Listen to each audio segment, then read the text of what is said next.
किसी ने बड़े कमाल की बात कही है कि हीरे को परखना हो तो रात का इंतज़ार करो, क्योंकि धूप में तो कांच के टुकड़े भी चमकने लगते हैं। मैं हूं आपका आरजे संजू, एक नई कहानी के साथ आपके रूबरू। अगर आप मेरे चैनल पर नए हैं तो सब्सक्राइब करें, लाइक करें, शेयर करें। तो कहानी है इस तरह। एक राजा का दरबार लगा हुआ था। सर्दियों के दिन थे तो दरबार खुले में बैठा था। आम सभा थी, सुबह की धूप में बैठी थी। राजा के सिंहासन के सामने एक टेबल रखवा रखी थी। पंडित लोग, मंत्री, सेनापति सब दरबार में मौजूद थे। यहाँ तक कि राजा के परिवार के सदस्य भी मौजूद थे।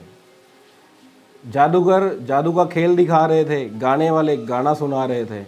तभी वहाँ एक व्यक्ति आया। उसने राजा के दरबार में आने की अनुमति मांगी। प्रवेश मिल गया। वो व्यक्ति राजा के सामने आया और उसने कहा कि मेरे पास ऐसी दो वस्तुएं हैं जो दिखती तो एक जैसी हैं, आकार भी एक जैसा है, लेकिन एक असली है और एक नकली है। मैं हर राज्य में राजा के पास जाता हूँ और उसे परखने के लिए कहता हूँ। आज तक उसको कोई परख नहीं पाया है, सब हार जाते हैं और मैं विजेता बनकर घूम रहा हूँ। अब मैं आपके नगर में आया हूँ। तो राजा ने उसे पेश करने को कहा। उस व्यक्ति ने दोनों वस्तुएं निकालकर टेबल पर रख दी। समान रूप, समान रंग, बिल्कुल एक जैसी दिखती थी।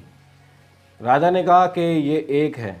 उस व्यक्ति ने जवाब दिया, हाँ, एक जैसी दिखाई ज़रूर देती हैं, लेकिन ये अलग अलग हैं। इसमें से एक कीमती हीरा है और एक कांच का टुकड़ा है। मैं हर राज्य में जाता हूँ, सबको दिखाता हूँ, लेकिन आज तक कोई परख नहीं पाया है। यहाँ अगर कोई आज परख लेता है कि कांच कौन सा है और हीरा कौन सा है, तो मैं हार जाऊंगा और हीरे को आपके खजाने में जमा करवा दूंगा। अगर परख गलत निकली और पहचान नहीं पाए तो आपको हीरे की कीमत के बराबर की धनराशि मुझे देनी होगी।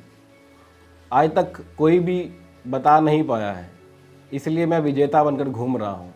राजा ने उसको बार बार देखा, गौर से देखा, लेकिन पहचान नहीं पाया। राजा ने हार मान ली।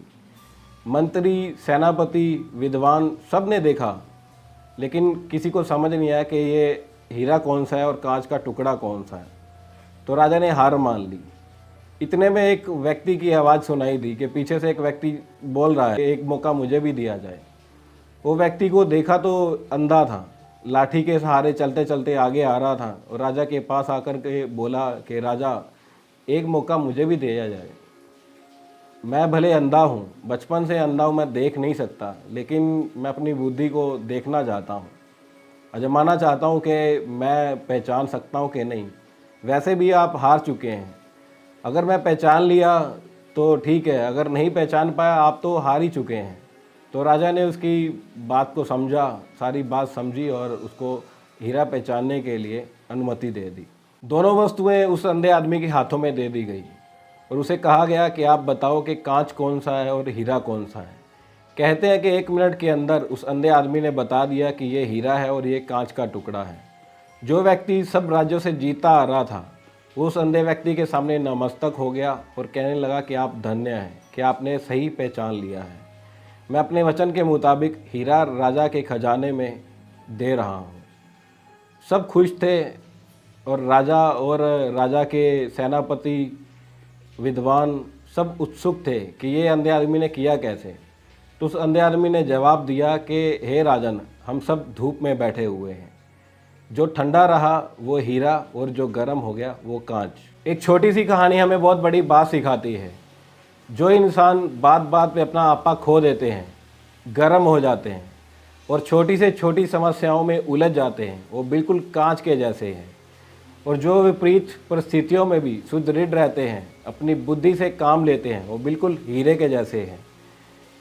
आरजे संजू का कहना है, अपनी अच्छी सोच समझ के साथ आप भी कर दिखाइए कुछ ऐसा कि दुनिया करना चाहे आपके जैसा।